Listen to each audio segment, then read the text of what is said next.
BRICS देशों की meeting से पहले रूस ने भारत के पक्ष में कर दी बड़ी मांग। सुरक्षा परिषद में भारत की स्थायी सदस्यता के लिए दिया मजबूत समर्थन। ब्राजील को भी दिया समर्थन। पश्चिम को टक्कर देने की बनाई रणनीति। प्रधानमंत्री नरेंद्र मोदी जल्द ही रूस की यात्रा पर जाने वाले हैं। पीएम मोदी की ये यात्रा ब्रिक्स संगठन की मीटिंग के लिए होने वाली है। इस यात्रा में पीएम मोदी कई बड़े विषयों को उठा सकते हैं।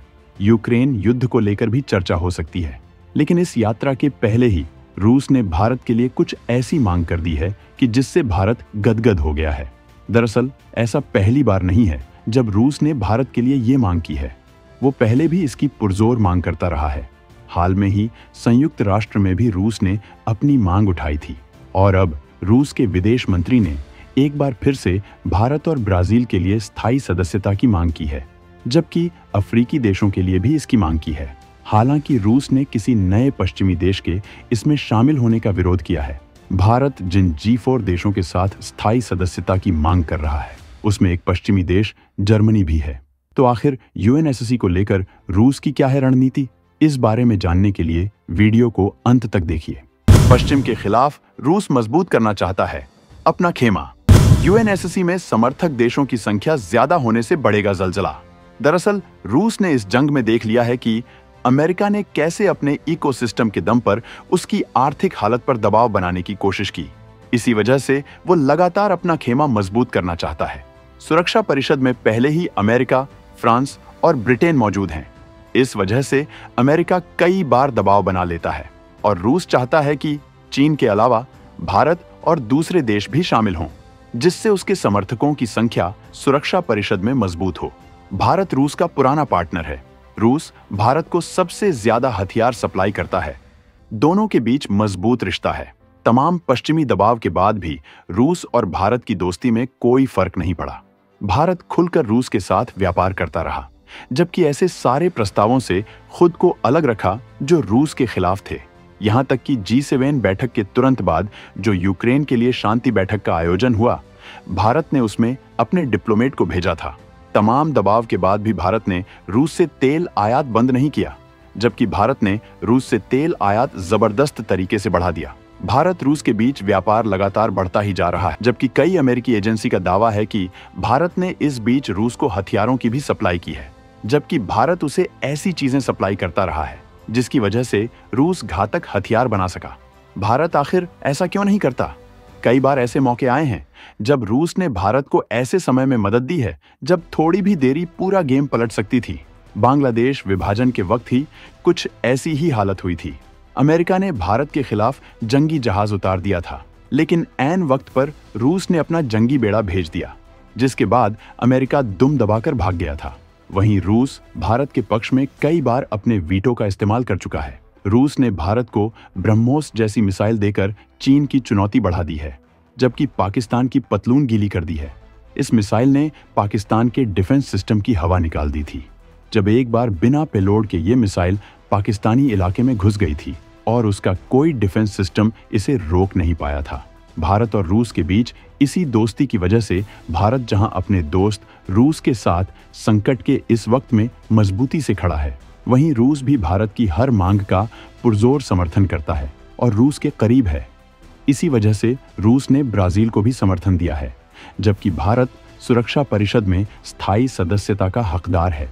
दुनिया की सबसे बड़ी आबादी वाला देश बन चुका है भारत। आर्थिक तौर पर बन चुका है दुनिया की 5वीं बड़ी ताकत। भारत का संयुक्त राष्ट्र सुरक्षा परिषद में शामिल होना इस वजह से जरूरी है क्योंकि भारत दुनिया की सबसे विशाल आबादी है। भारत आर्थिक तौर पर भी काफी आगे जा चुका है, जबकि भारत की सैन्य ताकत भी जबरदस्त है। ऐसे में दुनिया में शांति कायम करने में भारत बड़ी भूमिका निभा सकता है, जबकि भारत कई ऐसी भूमिकाएं निभा भी रहा है। जहां भारत यूक्रेन युद्ध की शांति के लिए प्रयास कर रहा है, वहीं लेबनान में संयुक्त राष्ट्र के निर्देशों पर सेना भी तैनात किए हुए है। भारत कोरोना समेत तमाम आपदाओं के वक्त पूरी दुनिया को मदद भी करता है।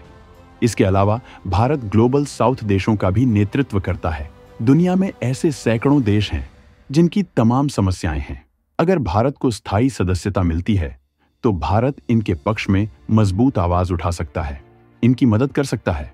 वहीं मौजूदा हालत में यूएनएससी विश्व भर में शांति कायम करने में नाकाम साबित हो रही है, चाहे रूस यूक्रेन युद्ध हो या फिर मिडिल ईस्ट की तबाही हो। यूएनएससी इस मामले में कुछ नहीं कर पाई।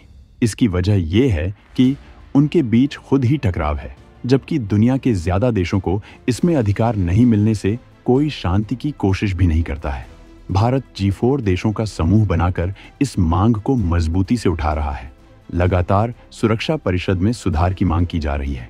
भारत को चीन के अलावा सारे स्थायी सदस्यों का समर्थन प्राप्त है, जबकि भूटान, पुर्तगाल और चिली जैसे देश भी यूएन में भारत को समर्थन दे चुके हैं।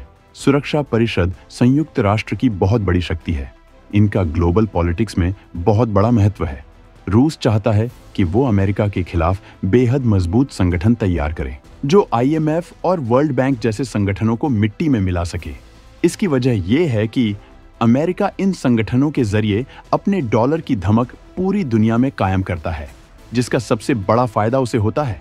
यूक्रेन जंग के वक्त अमेरिका ने उसी ताकत का इस्तेमाल करके रूस पर बैन लगा दिया है, जिसकी वजह से रूस की इकोनॉमी को बड़ा झटका लगा है, जबकि रूस का तमाम संपत्तियां भी जब्त कर ली गई हैं। इसके जवाब में रूस अपना मजबूत इकोसिस्टम तैयार करना चाहता, जिससे कि वो डॉलर की गुलामी से बाहर आ सके, जिसके बाद अमेरिका उस पर ऐसा कोई बैन नहीं लगा पाएगा, जबकि अपनी मजबूत पकड़ की वजह से खुद रूस ही अमेरिका पर बैन लगा सकेगा। भारत की मांग में चीन इसमें सबसे बड़ा अड़ंगा बना हुआ है। वो भारत को रोकने के लिए कई तरह के प्रपंच करता है। जब भारत को स्थायी सदस्यता देने की बात आती है तो वो पाकिस्तान के लिए मांग करने लगता है, जबकि पाकिस्तान सुरक्षा परिषद में स्थायी सदस्यता के किसी भी पैमाने में खरा नहीं उतरता है। वो खुद एक भिखारी मुल्क है, अपने ही देश का पेट भरने में नाकाम है। फिर वो दुनिया में किस तरह से शांति कायम करने में मदद कर सकता है? आज दुनिया के जिस भी देश में आतंकी वारदात होती है, उसका कोई न कोई कनेक्शन पाकिस्तान में जरूर मिल जाता है। पहले भी अमेरिका में हमले के लिए जिम्मेदार ओसामा बिन लादेन और अल जवाहिरी जैसे आतंकी पाकिस्तान में पनाह ले चुके हैं, जबकि भारत के तमाम मोस्ट वांटेड पाकिस्तान में जाकर छिप जाते हैं, जिन्हें मजहब के आधार पर पाकिस्तान संरक्षण देता है। दाऊद इब्राहिम उनमें से एक है। अगर भारत को स्थायी सदस्यता मिलती है तो भारत आतंक के खिलाफ भी मजबूत लड़ाई लड़ सकेगा और चीन कोई चालाकी नहीं कर पाएगा। तो दोस्तों, भारत को यूएनएससी में मिल रहे रूस के समर्थन पर आपका क्या विचार है? कमेंट करके जरूर बताएं।